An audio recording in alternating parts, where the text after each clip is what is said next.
did you see Saudi Arabia is investing billions of dollars into esports and e-gaming? Of course. Wait, what? $38 billion in esports to become a video game hub? That's crazy. Kingdom's Savvy Games Group wants to develop game titles locally. Oh, this is not esports. This is video game development. That's actually completely different, by the way. Why am I surprised that Adin Ross misunderstands basic news? Diversifies its economy away from oil through its Republican sovereign fund. Wants to become a big player in the 184 billion global game market, blah, blah, blah.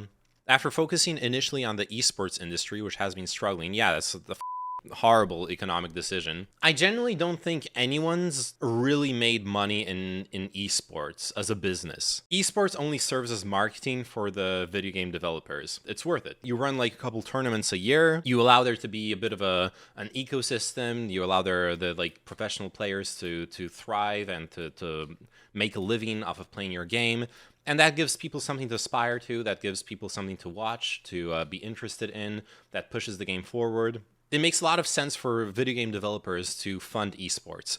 It makes no sense for random other people to be like, yeah, let's start tournaments and stuff.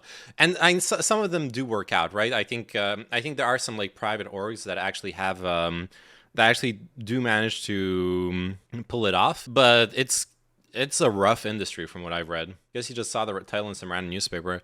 Yeah, or he's like stuck on the old news of the initial investment in the esports industry. The fund's subsidiary is now looking to develop, publish, and acquire top-tier games and support a gaming industry in Riyadh. We're now more of an esports company than a games company, Savvy Chief Executive Officer Brian Ward told Bloomberg News.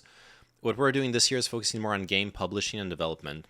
Okay, I see. So it's the same company, but they're transiting away from esports to actual development. They already made multi-billion-dollar investments in gaming companies like Nintendo, Tencent, and Activision Blizzard. They plan to leverage these connections to build Savvy's business. It's worth a shot. They got the money to throw around, but it definitely makes way more sense. It makes way more sense for them to invest money in video game development than in esports. Oh yeah, so in 2022 they acquired ESL.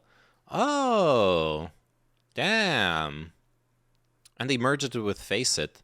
Okay, I had not been following that part of the news. Yeah, that's actually huge. When esports received a record 4.5 billion, after booming in 2018, when they received a record 4.5 billion investment, they faced a reckoning in 2022 as investor and sponsorship funds dried up. Yeah, a lot of tournaments closed down in 2022. That I did notice.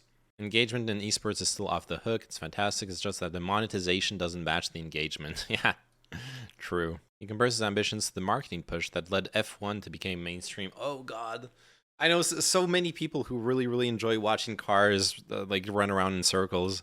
I'm not a big fan, but hey, to each their own. If they're just throwing money around and buying shares in other game companies, like sure, that's cool, but how are they actually going to develop video games? I guess if you promise some like video game development nerds a bunch of virgins, then maybe that'll work. Maybe you'll get them to move to Saudi Arabia, to Riyadh, and do some development there, or to move to the line. Saudi Arabia remains controversial among esports professionals and gamers due to the government's association with human rights abuses. I would have thought gamers would love that. That's like real gamer vibes. Riot Games ended a partnership with Neom, a city in development there, after an enormous backlash from employees, contractors, and fans. We moved too quickly to cement this partnership and caused rifts in the community, blah, blah, blah. Savvy would absolutely hire an LGBTQ or Jewish person to lead a game studio in Saudi Arabia, he said, adding that we have on our executive team members of the LGBTQ community and women. Yeah, like, I wonder how the heck are you gonna reconcile the like modern approach to gaming and the communities involved with Saudi Arabia's let's say social acceptance. All right, interesting. Billions of dollars. Who saw that, chat? Y'all saw that shit?